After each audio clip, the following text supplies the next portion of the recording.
Welcome to Donmar TV News Channel. Yung hindi magpabakuna at nalaman ng mga barangay captain, sabihin na lang nila, huwag kang lumabas.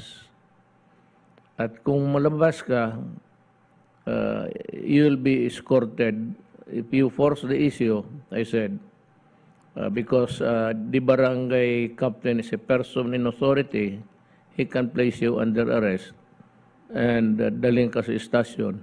This is the new directive of President Rodrigo Duterte amid the rising cases of COVID-19 in the Philippines. During his talk to the people address last night, the chief executive pointed out that the government is exhausting all measures to control the status quo. Earlier, Metro Manila mayors agreed to pass local ordinances on a no-vax, no-labas policy that will restrict the movements and activities of unvaccinated people in their areas. For its part, the IATF is also planning to expand this policy nationwide.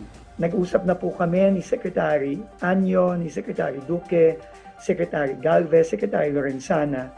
Now, we are recommending that this policy in NCR also be adopted by the entire country, even in areas po na hindi pa nagsusurge. Dahil alam naman po natin, it is really just a matter of time na itong Omicron ay kumagat na sa buong bansa. According to Acting Presidential Spokesperson Carlo Nograles, the IATF's full meeting tomorrow will have it on the agenda. Meanwhile, on another matter, the President has also ordered the Philippine National Police to take charge and man the quarantine facilities in the country to deter or discourage absentee quarantine. So, police na lang, 2 policemen assigned to itong hotels that are quarantined, and they also have to keep their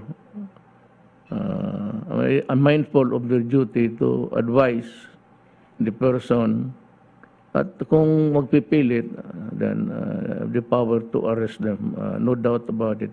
Amid the current situation, Health Secretary Francisco Duque III reported that the Omicron variant is 4 times more transmissible than the Delta variant, so the public should be extra careful. As a high risk, ang ating pong risk, ang classification ng buong Pilipinas, ang buong bansa ay mayroon 448%, 2-week growth rate or TWGR. Ang pinakamalaking pagtaas ng kaso naman ay nakita, as I've said, NCR, nasa kasalukuyang critical risk case, pinakamataas po na risk classification.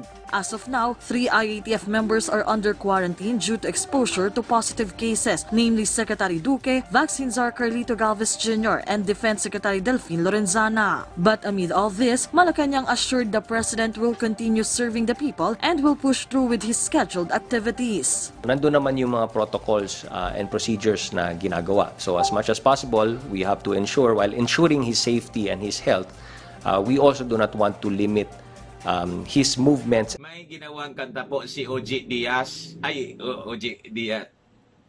Yung Marites pala yun. Si Chismis. Si OG Alcacid, may ginawang kanta. Ito. OG Alcacid sa kantang nilika para kay Robredo. Hanggang kailan tayo magbubulag-bulagan? What? Itong nang binasa ko, mga kababayan ko, ano yung lyrics po. Ano sinasabi sa lyrics po ng kanta ni OG Alcacid? Swak na swak, saktong-saktong description ng mga dilawan. Pero, ang gusto niyang sabihin dito po, this is intended to people na napakabulag daw po sa pagpipili ng mga leaders. Na gusto kasi nila, siyempre, yung kauri din nila. Hanggang kailan tayo magtitiis? Magbubulag-bulagan? Hanggang kailan? Mabuti siguro, Mr. Alcacid, kung ito pong kanta ninyo, kinakanta ninyo mismo sa harap ng salamin at katabi ninyo mismo si Lumi at sabihin ninyo, itong kantang ito ay inihahandog ko sa aking sarili at sa katabi kong kandidato. sa pagkapagulo. Bagay ito, promise, OG Alcacid.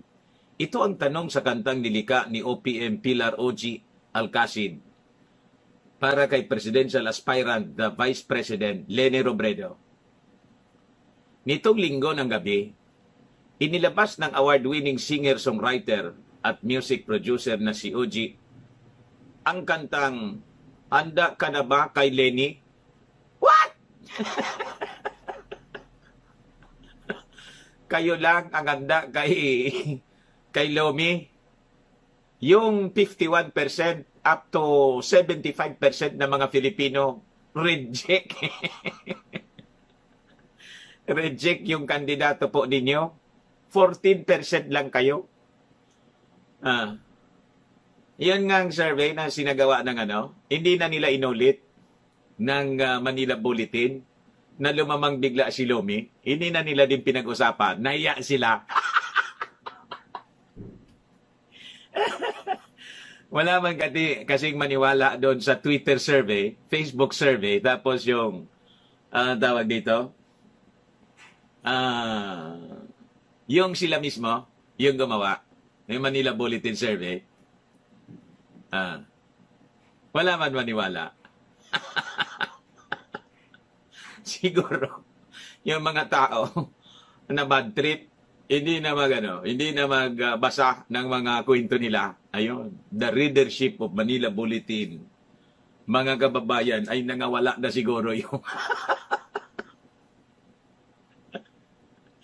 inulan sila ng komentaryo ng mga tao. Binanatan ng binanatan. Di ba? Ngayon, ito yung kwento ulit ng Manila Bulletin. Bilang suporta, hayagang pagsuporta sa kandidatura ni Robredo sa Lalan 2020. Alangan wala man dito lang, wala man lang itong budget. Oji, donation ba ito? Alangan naman. Sa awitin, nilarawan ng batikang musikero at manunulat ang pinagdadaanan ng mga Pilipino. Dito tinanong ni OG sa kanta kung hanggang kailan pa matitiis at magbubulag-bulagan ang mga Pilipino sa sitwasyon sa bansa. Ano yung tinutukoy? Kung tinutukoy mo siguro itong krisis na tama po kayo. Pero you compare yung pamamahala po ng mga Dilawan for 35 years with the present situation, minus siyempre di pandemonyo. Ang layo po. Ang layo masyado. Sa totoo dyan, kayo yung nabubulagan ng todo-todo. Lunod ng ating bayan sa tindi ng mga unos. Bumangon na tayo. Kaya nga po, sabi ni Bongbong Marcos, sama-sama nating,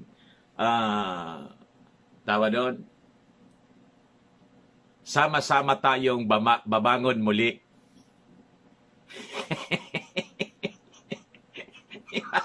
Di ba malinaw yon, OG? So yung mga hinaing at yung gustong mangyari, actually, ang tutupad niyan, si Bongbong Marcos, hindi man po itong inaandugan mo ng kanta. Sabi ng isang bahagi ng kanta habang ipinapakita ang ilang video ng pagsadya ni Lomi sa mga lugar na matinding sinalanta ng Bagyong Odette. Magkano ba at ilan yung na-deliver niya doon? Ang nakita po namin, kakaunti lang naman kasi nagpa-fundraising pa.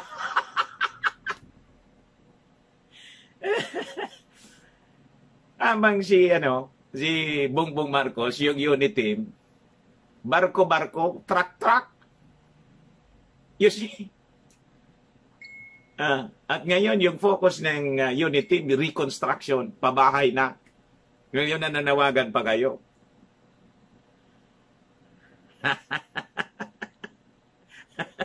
So talagang pinatunayan ninyo, ginamit yung sakuna para sa politika ng iyong kandidato. Masama yun, Oji. Masama. Di ba? Lalo pa na sige lang ang ikot-ikot doon ni Lomi. Wala man dala. Sige lang ang picture-picture. At naging roving reporter. Sige lang ang kwento niya. Payakap-yakap. Wala na po yung, wala nang birtud ang mga ganong payakap-yakap. Ayaw man niya maglugaw doon. Naglugaw siya dito yung simula ng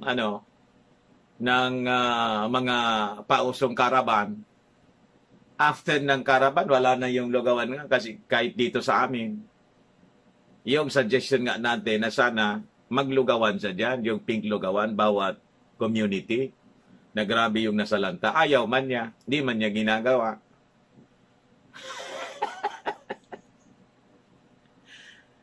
Di ba? Yung pagsadya po is not enough. Lalo't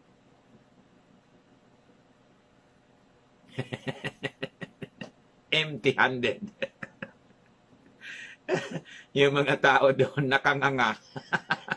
Di ba? Tinukoy pa ni Alcacid bilang bagong umaga na inaabangan at bagong pag-asa para sa ating bayan. Yung inspirasyon mo yata yung may bagong silang. Yan ang bagong umaga. May bago ng buhay. You see? Yung inspirasyon mo, yung bagong lipunan hymn.